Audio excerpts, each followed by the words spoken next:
Ang susunod na programa ay Rated G. Ito ay pwede sa lahat ng manonood.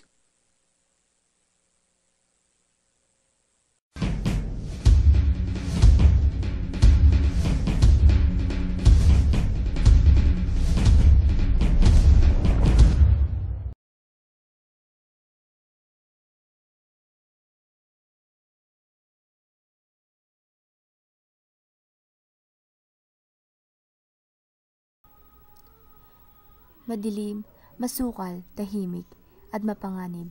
Ito ang mga katangian ng isang gubat na mapanglaw. At dito rin magsisimula ang kwento ng matamis na pag-iibigan nila Florante at Laura. Sa gitna ng gubat, may isang lalaki nakatali sa puno na animoy binubugbog ng paulit-ulit at hinabol ang kanyang hininga. Ang pangalan niya ay Florante. Habang nakatali sa puno, sinasabi niya ang kanyang mga nakaraan at isa na rito ang Albania, isang kaharian kung saan siya'y sinilang na ngayon nanganganib. O aking Diyos Ama, nasan ang iyong awa? Ako'y nananaghoy, nakikiusap at humihingi ng tulong. Laban sa taksil at walang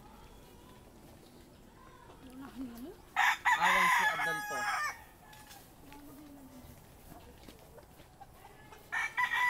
Inagaw niya ang korona ni Haring Linceo para magawa ang kanyang ninanais. Pati si Doc Griseo na aking ama ay kanyang dinamay. O Diyos ko, aking ama, tila yata di mo dinidinig ang aking mga panalangin sa iyo. Hindi ko tuloy matanggal sa aking isip na ayaw niyo na aking tulungan. Tila yatang wala na nagmamahal sa akin. Si Florante ay humihingi ng tawad sa Panginoon. Paalam Albania sa akin sinalangan. Patawarin mo na lang ako at hindi ko kayo naligtas. Paalam aking bayan. Paalam rin sa inyo Adolfong Malupit at Lauran Taksin. Paalam sa inyong lahat. Nang si Aladdin ay nagdudusa, ay may narinig siyang sa kagubatan na tinig ng isang lalaki. Habang nagdudusa si Florante sa gubat, isang girerong morong nagngangalang Aladdin ang dumating sa gubat na pagod at naghahanap ng mapapagpahingahan. O Florida, o tadhana, kay lupit mo, inagaw mong minamahal ko. Teka lang, ano yung aking tinig na narinig mo? Parang isang tao naghihinagpis. Sino kaya siya? Teka lang, pag hindi ako nagmadali, hindi ko na siya abutan.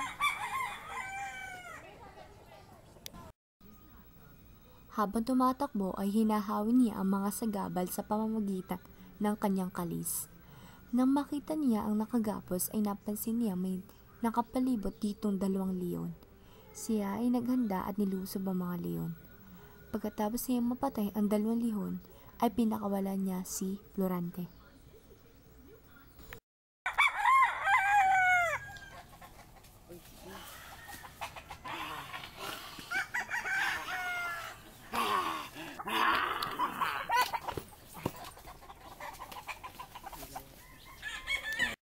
Sinama ni Aladdin si Florante sa kanyang pinagpapahingahan. At makalipas ang 1 oras, namulat si Florante. At mga tao narito. Ako nagdagdag sa'yo, magpahinga ka na lamang. Hindi mo ba napapansin na tayo ay magkaaway? Marahil, pero nangangailangan ka ng tulong. Siguro nga patay na ako kung hindi ka dumating. Ngunit ang pagkamatay ang siya kong tunay na kaligayahan. Hangal, hindi mo ba alam na dinagdagan mo lang iyong pasakit? dalawa ay naupo para magkwentuhan. Ako'y pinanganak sa Albania na kung saan si Doc Griseo ay naninirahan. Ang aking ina na si Prinsesa Floresca ay nakatira sa Crotona. Nung ako'y sanggol pa lamang ay munti ka na ang dagitin ng isang buwetre. Minalima! Tulong! Marco, ano problema? Bakit kailangan pa niyang umalis? Dahil mas maganda ang pagtuturo roon. Sino mag-aaruga sa kanya roon? Aalagaan siya ng kaibigan at guro niya doon.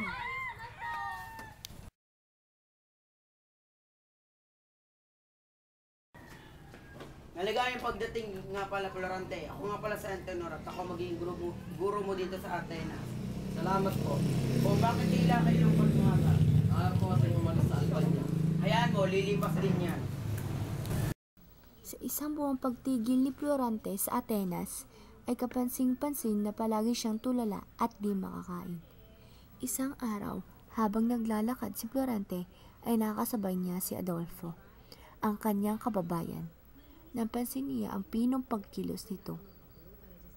At makaraan pa ang 6 na taong pag-aaral. Binabati ka nga pala kita, Florante. Mayroon kang talento sa filosofiya, astrolohiya at matematika. Salamat po. Dito nagsimulang magalit si Adolfo dahil nasasapawan na siya ni Florante. Isang hapon, tinipon ni Antenor ang mga estudyante. Magkakameron nga pala tayo ng pagsasudula, dalawang diretsya ng dalawang apo. Si Florante, ang mangunguna bilang bida at si Antenor ay Adolfo bilang kalaban. Na magsisimula ng dula-dulaan, ay nanlisik ang mata ni Adolfo kay Florante. Ikaw umagaw ng kapulan ko! Adolfo, Dapat ka mamatay! kaibakan! Makalipas pa ang isang taon, isang sulat ang dumating para kay Florante.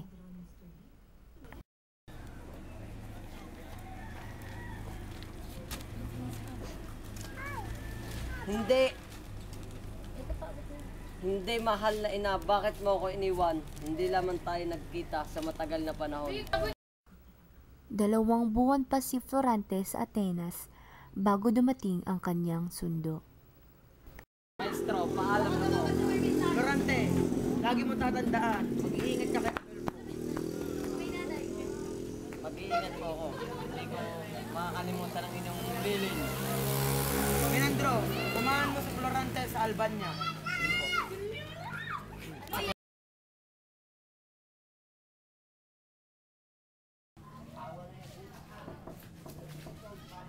Aking ama. Buksan. Sulat po galing kay Haring Eliseo. Nagpapatulong po.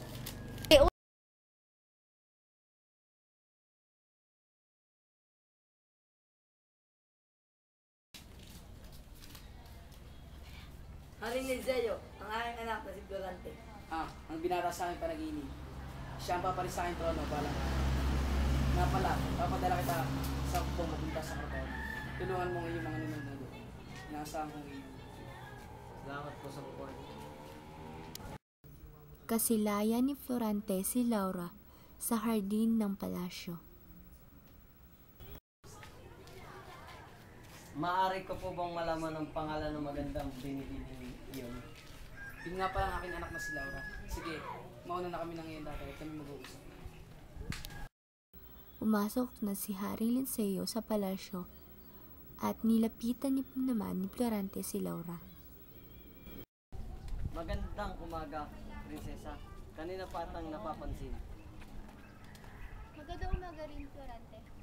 Salamat sa pupuri. Lagi kayong kinikwento sa akin ng iyong ama. Sana'y makakilala pa ito ng lubusan. Gayon din ako. Ngunit ilang araw na lang at aalis ka na rin. Oo nga, Laura. Halika na, Laura. Pumasok na tayo at mag-umpisa ng piging.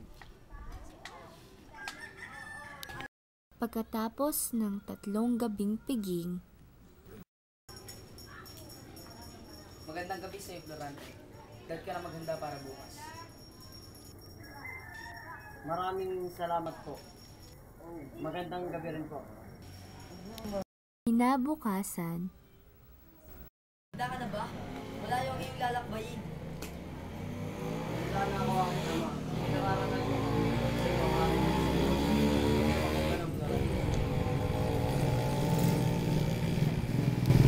Laura. Paalam. Paalam sa inyo lahat, mga kawal tayo ng lahat. Nakita nila ang hukbo ni General Osmalik. Sugod!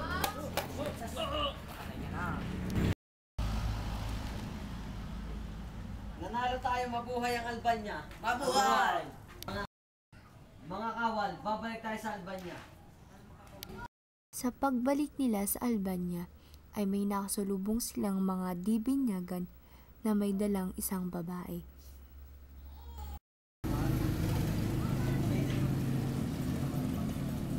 Sino kaya? Bakit kayo narito? Kami mga taga-Albania, pakawalan mo ang babaeng yan.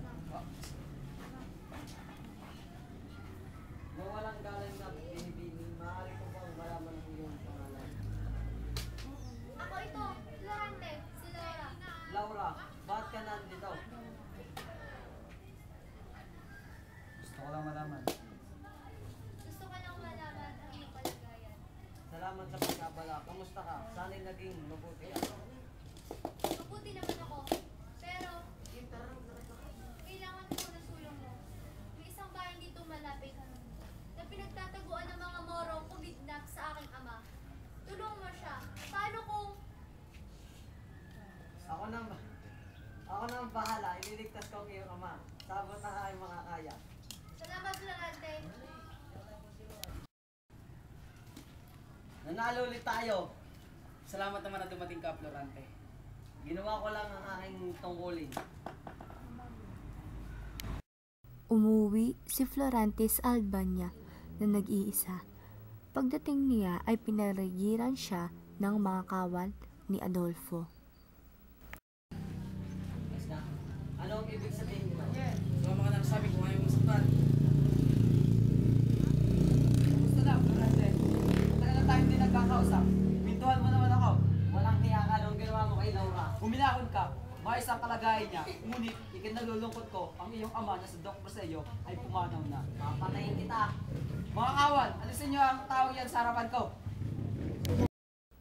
At doon natapos ang pagsasalaysay ng buhay ni Florante.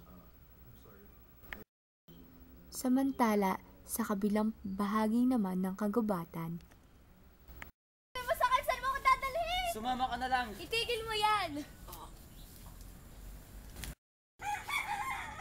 Nang mabalitaan ko na pupugutan ng ulo ang aking minamahal, ako'y nagpunta sa hari at nagmakaawa na huwag niya na itong tuloy. Matapos ito, ako'y nagdamit kireno upang makatakas sa kaharian.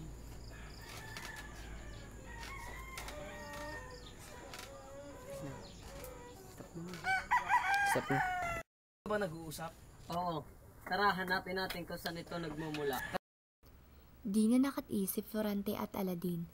Kagad nilang nilapitan ang kanilang sinisinta. Wari bang sabik sa pagmamahal ng isa't isa. Mahal! Mahal ko! Oh, Aladdin! Habang sila'y nag-uusap ay dumating si Menandro at ang kanyang mga sundalo. Dapat ay hahanapin nila si Adolfo upang singilin sa kanyang mga kasalanan nang makita nilang maayos na ang lahat. Matapos ang sandaling pag-uusap ay bumalik ang lahat sa Albania. Masaya ang mga tao na nakita silang maayos na nakabalik. Kagaat naman dinaos ang kasal ni na Florante at Laura at maging ni na Ferdinand at Farida. Matapos sila kapwa magpabinyag, nagpaalam na si Aladdin sa kadahilanan na namatay na ang kanyang si Sultan Ali Adab at silang dalawa ni Farida ang mamumuno sa Persia. At dahil sa pagkamatay ni Hari Ninseo at Duke Verceo ay pinalitan sila ni Florante sa kanyang paghahari, nanumbalik ang dating katangian ng kaharian, na mauli ang kapayapaan, umunlad muli at bumalik din sa dati ang mga tao.